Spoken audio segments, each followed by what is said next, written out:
Hi மக்களே, இப்போ நம்ம வந்து ரேஷன் அரிசி வந்து நான் எப்படி இயற்கையான முறையில் பாலிஷ் பண்ணுறதுன்னு சொல்ல போகிறேன். ரேஷன் அரிசி பார்த்திங்கன்னா கொஞ்சம் அழுக்கு, அந்த ஸ்மெல்லு எல்லாமே இருக்கும். இப்போ நம்ம வந்து கல்லுப்பு தான் எடுத்துருக்கோம். நான் வந்து ரைஸ் வந்து இதில் வந்து 2 சேர் ரைஸ் கொட்டியிருக்கேன். இது வந்து நம்ம வந்து கழுவிட்டு உலையில் போட போகிறேன். அதுக்கு முன்னாடி இது எப்படி நான் வந்து நேச்சுரல் இயற்கையான முறையில் பாலிஷ் பண்ணுறதுன்னு உங்களுக்கு சொல்லித்தரேன். கல்லுப்பு வந்து எடுத்து நம்ம ஃபஸ்ட்டு இது நல்லா உரசிக்கணும். அந்த உப்பு போய் அரிசி ஃபுல்லாக நம்ம வந்து நல்லா உரையணும், உராஞ்சி கழுவணும்.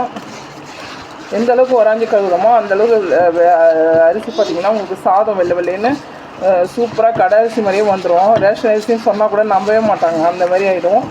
இப்போ நான் நல்லா உராஞ்சிட்டேன். இதை வாஷ் பண்ண போகிறேன். நீங்கள் நார்மல் டேப் வாட்டர்லே இப்படி வாஷ் பண்ணிக்கலாம். இப்போ இந்த வாஷ் பண்ண தண்ணியை கூட நம்ம வேஸ்ட் பண்ணாமல் செடிக்கு ஊற்றலாம். இங்கே நாங்கள் ஊற்றுற தண்ணி டேரெக்டாக செடிக்கு போகிற மாதிரி தான் நாங்கள் செட் பண்ணியிருக்கோம். இங்கே இந்த தண்ணி வந்து டேரெக்டாக செடிக்கு தான் போவோம், வேஸ்ட் பண்ணாங்கன்னா. நல்லா இப்படி உராஞ்சி கையை விட்டு நல்லா உராஞ்சி கழுவிட்டு அடுத்த ஸ்டெப் என்னன்னு சொல்லித்தரேன் உங்களுக்கு, வாங்க. உங்கள் வீட்டில் லெமன் இருந்தால் ½ லெமன் கட் பண்ணிக்கோங்க. உங்கள் வீட்டில் லெமன் இருந்தால் ஒரு ½ லெமன் கட் பண்ணிக்கோங்க.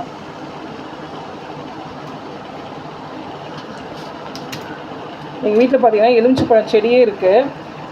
நாங்கள் அதில் இது கூட டெய்லி பறிச்சுப்போம். இப்போ நான் டெய்லி லெமன் வாங்க முடியாதுன்றவங்க நீங்கள் வீடுங்களில் இருக்கிற லெமனை காயாக இருந்தால் கூட பரவாயில்ல, பழுத்துருக்கலாம், இல்லை வீணாக கூட போயிருக்கலாம், தப்பு இல்லை. அதில் நம்ம லெமனை புழிஞ்சிட்டு நம்ம கீழே தான் ஊற்ற போகிறோம். அதனால் நம்ம வந்து ஒரு 1/4 வாசி லெமன் எடுத்து நல்லா அந்த தோலோடையே நம்ம வந்து இப்படி வச்சு உராசணும்.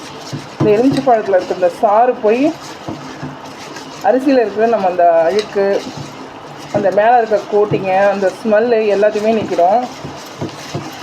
நல்லா கையை விட்டு நல்லா இப்படி உராஞ்சி நம்ம கழுவினோம்னா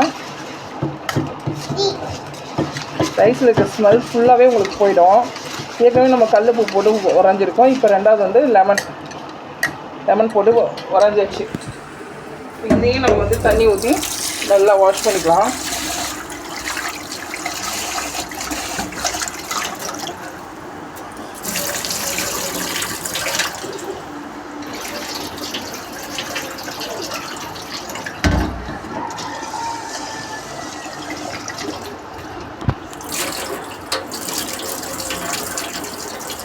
இப்போ ரைஸ் பார்த்தாலே உங்களுக்கு தெரியும். நல்லா பாருங்கள், ரைஸ் வந்து நல்லா இப்போ எப்படி பளிச்சுன்னு இருக்குன்னு பார்த்தீங்கன்னா தெரியும். அந்த வெள்ளை வெள்ளையாக இருக்கிற ரைஸ் கூட இப்போ தெரிய ஆரம்பிக்கும். இப்போ 3வது ஸ்டெப் நம்ம என்ன பண்ண போகிறோம்னா, கொஞ்சோண்டு பேக்கிங் சோடா எடுத்துக்கணும். பாருங்களா, பேக்கிங் சோடா எதுக்குன்னா ரைஸை வந்து பாலிஷ் பண்ணதான். நம்ம இதையும் நம்ம வந்து கீழே ஊற்றுறதுனால நம்ம வந்து பேக்கிங் சோடா, அப்பா சோடா நீங்கள் எது வேணால் எடுத்துக்கலாம். எடுத்து நல்லா இப்படி உரையுங்க. ரைஸ் பார்த்திங்கன்னா நல்ல கலர் மாறிடும். ஃபஸ்ட்டு இந்த கலருக்கும் இப்போ இருக்க கலருக்கும் நல்லாவே உங்களுக்கு வித்தியாசம் தெரியும். கையை விட்டு நல்லா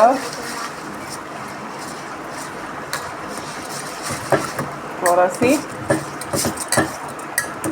பார்த்திங்கன்னா மறுபடியும் வாஷ் பண்ணிக்கலாம். 3வது டைம் 3 டைம் வாஷ் பண்ணாலே உங்களுக்கு போதும். அதுக்கப்புறம் வாஷ் பண்ணணுன்ற அவசியம் இல்லை.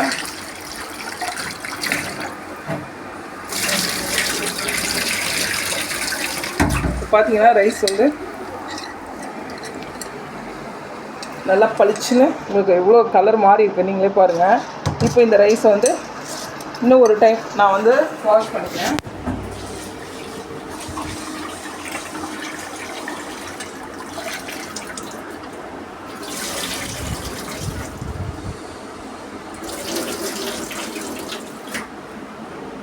இப்போ நம்ம உலையில் போட்டுடலாம் ரைஸை.